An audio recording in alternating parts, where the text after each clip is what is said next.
இன்னைக்கு இந்த சட்டமன்றத்துல கண்டிப்பா உதயநிதி அவர்களோட கைதை பத்தி பேசுவாங்க, ஒரு சர்ச்சையை கிளப்புவாங்கன்னு நினைச்சோம். எதனால கைது அப்படின்னு பப்ளிக் பேச ஆரம்பிச்சு பெண்களை இழிவுபடுத்துறதும் ஆபாசமா பேசுறதும் தான் திமுகவோட ஆரம்ப கால பழக்கம். பழசெல்லாம் எடுத்து நோண்டி பேச ஆரம்பிச்சிட்டாங்க.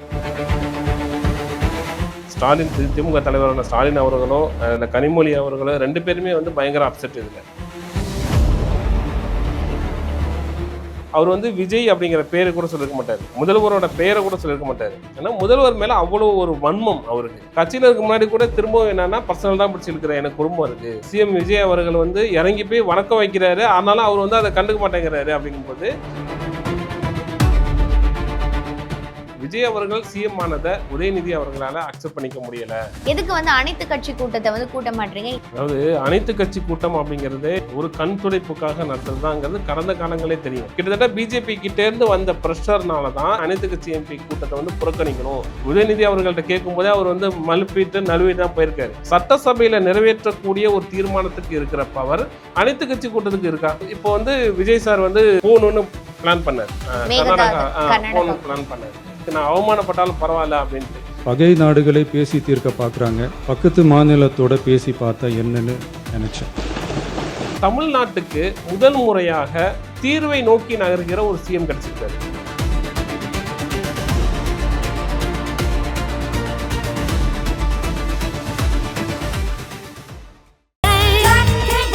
Cambridge by DAC. This isn't just a home, it's your own slice of the English countryside, right here in the city. வெற்றி நேயர்களுக்கு வணக்கம். டிஎம்கே பேக் ஆஃப் லைஃப் நிகழ்ச்சியில் அரசியலின் பொய் மற்றும் நிஜத்தை கண்டறியலாம் வாங்க. வணக்கம் சார். சார், இன்னைக்கு இந்த சட்டமன்றத்தில் கண்டிப்பா உதயநிதி அவர்களோட கைதை பத்தி பேசுவாங்க, ஒரு சர்ச்சையை கிளப்புவாங்கன்னு நினைச்சோம். ஆனா அதை பத்தி எதுவுமே வாயை திறக்கலையே சார். எப்படி அதை பத்தி பேசுனா அது எதனால் நடந்துச்சுங்கிறது ஒன்று நடக்கணும்ல, அது வெளியில வரும்ல. இப்போ கிட்டத்தட்ட அந்த உதயநிதி கைது மூலமாக திமுக பெரிய எழுச்சி அமைஞ்சிருச்சு அப்படின்லாம் எதிர்பார்த்துட்டு சொல்லிட்டு இருக்காங்க. ஆனால் அப்படியே எதுவுமே இல்லை. திமுக பொறுத்த வரைக்கும் இது பெரிய ட்ராபேக். ஏன்னா எதனால் கைது அப்படின்னு பப்ளிக் பேச ஆரம்பிச்சு இவங்களுக்கு இதே ஒரு வேலை தான்ப்பா.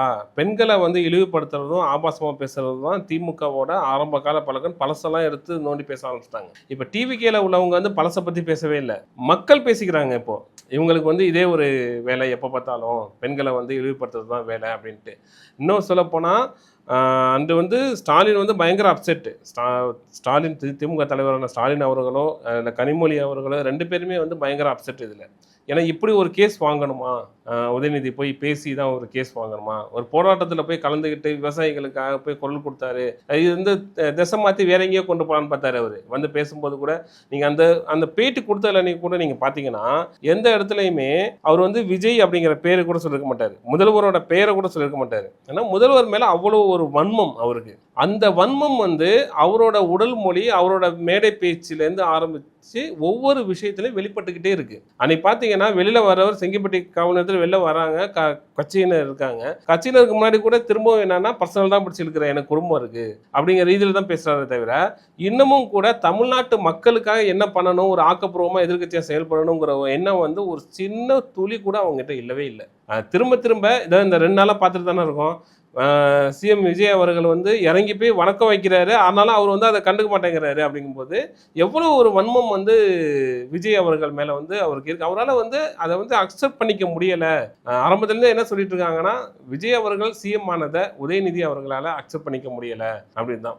ஏன்னா இங்கே தகுதியானவர்களுக்கு தகுதியான இடம்ங்கிறது கிடைச்சே தான் ஆகும். நீங்கள் உங்களுக்கான தகுதியை வளர்த்துக்கணுமே தவிர அதற்காக அவங்க மேலே ஒரு பர்சனலான வன்மத்தை கொண்டு கொட்டுறதுனால அவங்கள கீழ்த்தரமா கொண்டு போயிடலாம் அப்படின்னு நினைக்கிறது ரொம்ப தப்பு. அதனால தான் திரும்ப திரும்ப அசிங்கப்பட்டுட்டே இருக்காரு உதயநிதி. இப்ப உதயநிதி அவர்கள் சொல்லியிருக்காங்க, எதுக்கு அனைத்து கட்சி கூட்டத்தை கூட்ட மாட்டீங்க, ஏன் தயங்குறீங்க, உங்களுக்கு என்ன பயமா அப்படின்னு கேட்கிறாரு சார். அதாவது அனைத்து கட்சி கூட்டம் அப்படிங்கிறதே ஒரு கண் துடைப்புக்காக நடத்துறதுதாங்கிறது கடந்த காலங்களே தெரியும். ஏன்னா போன டிஎம்கே பீரியடில் என்னென்னலாம் நடத்துனாங்க, நீ இதே மேகதாது விஷயத்துக்காக தான் நடத்துனாங்க. 2-3 முறை நடத்திருக்காங்க. ஆனாலும் என்ன பலன்? நீட்டு தேர்வுக்காக நடத்துனாங்க. ஸோ எந்த ஒரு பிரச்சனையுமே பூதாகாரமாக வெடிக்கும் போது அதை அப்போதைக்கு மடம் மாற்றுறதுக்கும் அப்போதைக்கு அதை அமுக்கிறதுக்கும் மட்டும்தான் இவங்க இதை பயன்படுத்துகிறாங்க தொடர்ந்து. எது அனைத்து கட்சி கூட்டம் அப்படிங்கிறத. என்ன சொல்ல போனால் நாளைக்கு வந்து சிஎம் விஜய் அவர்கள் வந்து கூட்டியிருக்கிற அனைத்து கட்சி எம்பிக்கள் கூட்டம் அப்படிங்கிறது வந்து உங்களுக்கே தெரியும், டிவிகேல வந்து எம்பிக்கள் கிடையாது. ஆனால் நாம் வந்து இப்போ வந்து தொகுதி மறுவரைக்கு எதிராக திமுக வந்து ரொம்ப ஃபோர்ஸாக போராடிட்டு இருந்தாங்க ஒரு வருஷமா. இப்போ வந்து அதை வந்து இம்ப்ளிமெண்ட் பண்ண போகிறாங்க. திமுக வந்து அதை ஆதரிக்குமா இல்லையாங்கிறத இன்னும் சொல்லாமல் வச்சுருக்காங்க. கிட்டத்தட்ட பிஜேபி கிட்டேருந்து வந்த ப்ரெஷர்னால தான் இப்போ வந்து இவங்க என்ன பண்ணுறாங்கன்னா அனைத்து கட்சி எம்பி கூட்டத்தை வந்து புறக்கணிக்கணும் அப்படின்னு சொல்லி பிஜேபி கிட்டேருந்து ஒரு இன்ஸ்ட்ரக்ஷன் வந்துருச்சு. ஏன்னா நாளைக்கு வந்து நீங்கள் வந்து இங்கே ஒரு மாதிரி பேசிட்டு தொகுதி மறுவரைக்கு எதிராக பேசிட்டு அங்கே வந்து எங்களுக்கு சப்போர்ட் பண்ணாலோ இல்லை வெளிநடப்பு பண்ணாலோ நமக்கு வந்து செட் ஆகாது, இப்போலேருந்து நீங்கள் வந்து எங்களுக்கு சப்போர்ட் பண்ணுங்கன்னு பிஜேபி கேட்டுட்டு இருந்தால நாளைக்கு அனைத்து கட்சி எம்பிக்கள் கூட்டத்தை வந்து அவங்க புறக்கணிக்கணும் முடிவு பண்ணியிருக்காங்க. கிட்டத்தட்ட அது தெரியுது. ஏன்னா உதயநிதி அவர்கள்ட்ட கேட்கும் போதே அவர் வந்து மழுப்பிட்டு நழுவிட்டு தான் போயிருக்காரு. ஸோ இந்த அனைத்து கட்சி எம்பிக்கள் கூட்டத்தை வந்து இவங்க வந்து டைல்யூட் பண்ணணும், அதை திசை மாற்றணுங்கிறதுக்காக தான் எங்களுக்கு வந்து அனைத்து கட்சி கூட்டத்தை கூட்டுங்க, அதில் வந்து தீர்மானம் போடுங்க. இப்போ உங்களுக்கே தெரியும், அனைத்து கட்சி கூட்டம் வந்து அதிகாரம் மிக்கதா, சட்டசபை அதிகாரம் மிக்கதா? சட்டசபை தானே அதிகாரம் மிக்கது. ஏன்னா எல்லா எம்எல்ஏக்கள் எல்லா அமைச்சர்கள் எல்லாருமே இருக்காங்க. சட்டசபையில் நிறைவேற்றக்கூடிய ஒரு தீர்மானத்துக்கு இருக்கிற பவர் அனைத்து கட்சி கூட்டத்துக்கு இருக்கா? அனைத்து கட்சி கூட்டம்ங்கிறது சட்டசபைக்கு வெளியில் ஒரு விஷயத்துக்காக கலந்து உரையாடி அதுக்கு தீர்மானம் போட்டு அனுப்புறது, அவ்வளவுதான். ஸோ அதிகாரம் மிக்கது வந்து சட்டசபை தானே. அந்த சட்டசபையிலே இவங்க வந்து தீர்மானத்தை நிறைவேற்றிட்டாங்க. அதுவும் ஒரு மனதாக எல்லா கட்சியும் ஆதரித்து ஒரு தீர்மானம் நிறைவேற்றப்பட்டிருக்கு மேகதாது அணைக்கு எதிராக.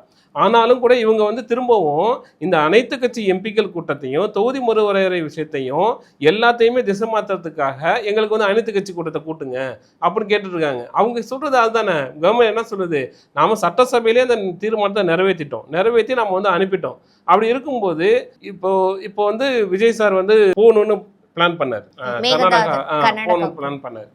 இன்னைக்கு கூட நீங்க பார்த்துருப்பீங்க, நான் வந்து நான் அவமானப்பட்டாலும் பரவாயில்ல அப்படின்ட்டு எல்லாரும் என்னன்னா சிஎம் வந்து கர்நாடகாவுக்கு போயிருந்தா அது வந்து அவருக்கு மட்டும் அவமானம் இல்லை, தமிழகத்துக்கே அவமானம் அப்படிலாம் சொல்றாங்க. தமிழ்நாட்டுக்கு முதல் முறையாக ஒரு சிஎம் கிடைச்சிருக்காரு. எப்படி சிஎம் கிடைச்சிருக்காருன்னா தீர்வை நோக்கி நகர்கிற ஒரு சிஎம் கிடைச்சிருக்காரு. சொல்யூஷன் எதுவும் வேணும், அதாவது நம்ம போய் பேசுவோம் கர்நாடகா முதல்வரை பார்த்து. அதில் வந்து இவங்களுக்கு ஏன் அவ்வளோ ஒரு கோபம், ஏன் அதை தடுக்கணும்னு நினைக்கிறாங்க அப்படிங்கிறது தான் நமக்கு புரியல. ஏன்னா காலமாக சில விஷயங்களை வந்து முன்வைத்து தான் திமுக அதிமுக ரெண்டுமே அரசியல் பண்ணிக்கிட்டே இருந்தாங்க. அதாவது இந்த மேகதாது விஷயம், காவேரி விஷயம், இந்த மாதிரி நதிநீர் விஷயங்கள், இதை வச்சு நம்ம அரசியல் பண்ணிட்டு இன்னொரு பக்கம் நம்ம அழகாக கொள்ளையடிச்சிக்கிட்டே இருக்கலாம், ஊழல் பண்ணிகிட்டே இருக்கலாம், அதை யாரும் கேட்க முடியாது அப்படின்னு ஒரு மறைமுக கூட்டணியோட செயல்பட்டு இருந்தாங்க. அதற்கு வந்து இது போன்ற காலமாக தீர்க்க முடியாத பிரச்சனைகளை முதல் முறையாக தீர்வு காணணும்னு நினைக்கிற ஒரு முதல்வர் வந்திருக்காரு. போய் பேசுவோம். அவரும் இப்போ இன்னைக்கு கூட என்ன சொல்றாரு, பகையாக இருக்கிற நாடுங்களே பேசும்போது நாம பேசுறதுல என்ன இருக்கு அப்படின்னு சொல்லி தான் அவர் கேட்குறாரு. ஏன் போய் பேசுறதுக்கு விட வேண்டியது தானே, அதை ஏன் பேசக்கூடாதுன்னு இவங்க தடுக்கிறாங்க? அப்படின்னா இதே திமுகவும் அதிமுகவும் பார்த்தீங்கன்னா மாற்றி அரசு ஆட்சிக்கு வரும்போது எதை பற்றியெல்லாம் பேசுகிறாங்கன்னு பார்த்தீங்கன்னா காவிரி பிரச்சனை இருப்பாங்க. ஆனால் நீங்கள் பார்த்தீங்கன்னா டாஸ்மாக் பற்றி பேச மாட்டாங்க, டாஸ்மாக் ஊழல் பற்றி ரெண்டு பேரும் பேச மாட்டாங்க. எதிர்கட்சியாக இருக்கிறவங்களும் பேச மாட்டாங்க, இவங்களும் பேச மாட்டாங்க.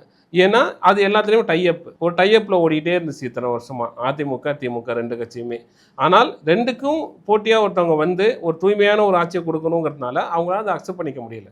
இந்த இன்றைக்கே வந்து இழுத்து பேசிட்டார். 69 அணை கட்டும்போது யார் நீர்வளத்துறை அமைச்சராக இருந்தது, பொதுப்பணித்துறை அமைச்சராக இருந்தது யாருங்கிற சீப் பாலிடிக்ஸ்குள்ளே நான் போகலன்னு சொல்லிட்டார். திரும்ப அவரை வந்து சீப் பாலிடிக்ஸ்குள்ளே இழுக்கணும் அப்படிங்கிறது தான் இவங்க வந்து ட்ரை பண்ணுறாங்க. அது திரும்ப ஃபெயிலியர் ஆகிட்டே தான் இருக்குது. இப்போ இந்த விஷயமா இருக்கட்டும், அன்றைக்கி வந்து உதயநிதி அவர்கள் வந்து பர்சனல் லைஃப் இழுத்து பேசுகிறதா இருக்கட்டும், இல்லை இன்றைக்கி நடக்க சட்டசபையாக இருக்கட்டும், திரும்ப மக்கள் மத்தியில் வந்து விஜய் அவர்களுக்கான செல்வாக்கு அதிகரிக்கிறதே தவிர இவங்க பிளான் பண்ணுறப்படியே ஒன்று நடக்கவே இல்லை. அதுதான் பயங்கர அப்செட்டில் இருக்காங்க. மீண்டும் இதே போன்று டிஎம்கே பேக் ஆஃப் லைஸ் நிகழ்ச்சியில் அரசியலின் பொய் மற்றும் நிஜத்தை கண்டறியலாம். நன்றி madam. Cambridge by DAC. This isn't just a home, it's your own slice of the English countryside, right here in the city.